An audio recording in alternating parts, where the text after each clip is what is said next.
Hello बच्चों, let's see this question. इस question में लिखा है the perpendicular distance of a corner of a unit cube from diagonal not passing through it is. तो सबसे पहले यहाँ पे यूनिट क्यूब को विजुअलाइज कर लेते हैं। मान लेते हैं ये मेरा यूनिट क्यूब है।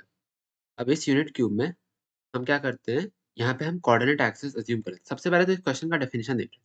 मान लेते हैं ये वो कॉर्नर है जिस कॉर्नर का क्वेश्चन में बात किया है।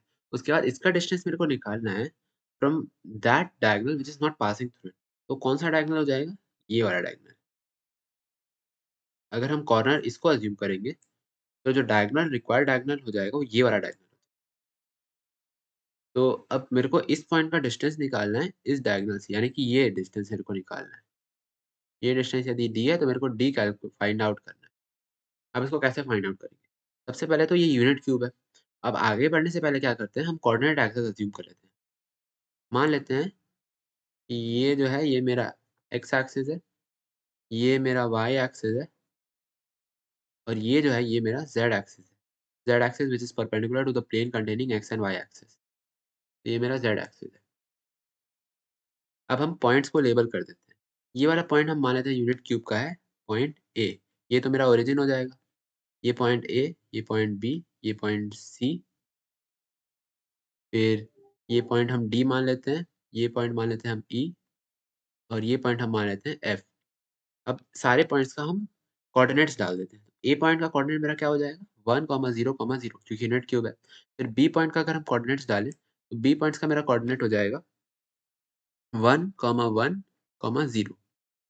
फिर सी पॉइंट का कोऑर्डिनेट मेरा हो जाएगा 0,1,0। अब डी पॉइंट देखते हैं, तो डी पॉइंट का मेरा कोऑर्डिनेट हो जाएगा 1,0,1। ई पॉइंट का अगर हम कोऑर्डिनेट देखें, तो ई पॉइंट का मेरा कोऑर्डिनेट्स हो जाएगा 1,1,1। एफ पॉइंट का लास्टली मेरा जो कोऑर्डिनेट हो जाएगा वो हो जाएगा 0,1,1। तो सारे पॉइंट्स का हम कोऑर्डिनेट लिख दिए। अब हम क्या करते हैं, OE जो मेरा लाइन है उस लाइन का इक्वेशन लिखने का कोशिश करते हैं। तो हम जानते हैं कि इक्वेशन लिखने के लिए मेरे को पहले तो डायरेक्शन रेशियो चाहिए। जो डायरेक्शन रेशियो है लाइन OE का, वो हम कैसे फाइंड आउट करेंगे? तो लाइन OE का जो डायरेक्शन रेशियो है, हम यहाँ पे लिख सकते हैं डायरेक्शन रेशियो ऑफ OE। ये हम इसको लिख सकते हैं E का पोजीशन वेक्टर माइनस O का पोजीशन वेक्टर से जो मेरे को मिलेगा वो। तो हम यहाँ पे जो डायरेक्शन रेशियो हो जाएगा, हम इसको लिख सकते हैं 1 - 0, 1 - 0, 1 - 0। तो सिंपली मेरा 1,1,1 हो जाएगा। तो अगर हम लाइन OE लिखने का इक्वेशन लिखें, एक लाइन OE का जो इक्वेशन हो जाएगा, ये मेरा हो जाएगा x - 0/1 equals to y - 0/1 equals to z - 0/1। Basically x equals to y equals to z हो जाएगा इस लाइन का equation. Sorry, x equals to y equals to z। ये लाइन OE का इक्वेशन मेरा ये आ गया। अब हम क्या करते हैं, हम इसी लाइन पे अज्यूम कर लेते हैं ये वाला पर्टिकुलर पॉइंट। इस पॉइंट का कोऑर्डिनेट्स हम अज्यूम कर लेते हैं अल्फा, बीटा, गामा। ये वाला पॉइंट, इसका नाम हम देते हैं पॉइंट P और P का कोऑर्डिनेट्स हम अज्यूम कर लेते हैं अल्फा, बीटा, गामा। अब क्योंकि अल्फा को P पॉइंट मेरा लाइन OE पे लाई कर रहा है, तो हम वो ऐसा बोल सकते हैं कि इस इक्वेशन को सैटिस्फाई करेगा। यानी कि मेरा alpha equals to beta equals to gamma तो होना ही चाहिए। अब क्या करते हैं, अब हम एक और कंडीशन लगाते हैं परपेंडिकुलर का।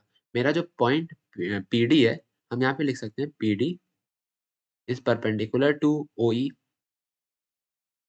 PD is perpendicular to OE। यदि हम वेक्टर ले लें, तो PD का जो वेक्टर है, वो मेरा परपेंडिकुलर होगा OE के वेक्टर से। तो PD का जो तो हम ऐसा लिख सकते हैं कि PD का वेक्टर डॉट OE का वेक्टर मेरा 0 के बराबर होना चाहिए दोनों का डॉट।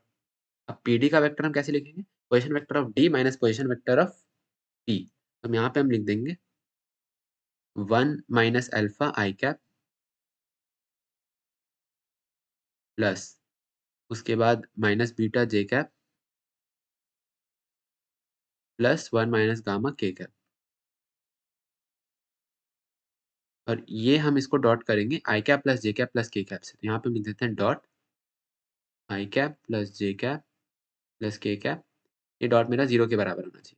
अब यहाँ पे हम बीटा और गामा दोनों की जगह अल्फा सब्स्टिट्यूट कर देंगे, या फिर डायरेक्टली अगर हम डॉट लेते हैं, तो डॉट लेने में मेरा आ जाएगा alpha plus beta plus gamma equals to 2 आ जाएगा। डॉट लेके देखें तो ये आ जाएगा। अब क्योंकि मेरा अल्फा, बीटा, गामा तीनों इक्वल है, तो हम बोल सकते हैं कि 3 अल्फा इक्वल्स टू 2। हम यहाँ पे फाइनली लिख सकते हैं 3 अल्फा इक्वल्स टू 2, यानी कि अल्फा इक्वल्स टू 2/3। यहाँ पे हम लिख देते हैं कि अल्फ़ा का वैल्यू मेरा हो गया 2/3। इस हिसाब से बीटा और गामा मेरा 2/3 हो जाएगा। तो हम क्या लिख सकते हैं यहाँ पे मेरा alpha equals to beta equals to gamma equals to 2/3।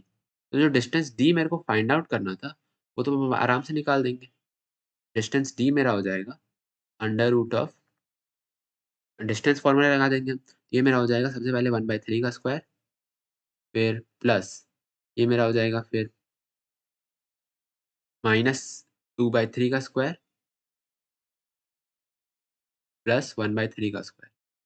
तो ये मेरा यहाँ पे हम इक्वल हो जाएगा 1/9 प्लस 4/9 प्लस 1/9 यानी कि 6/9 यानी कि 2/3 के बराबर।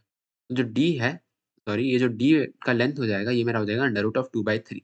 यहाँ पे लिख सकते हैं फाइनली कि d is equals to under root of 2/3।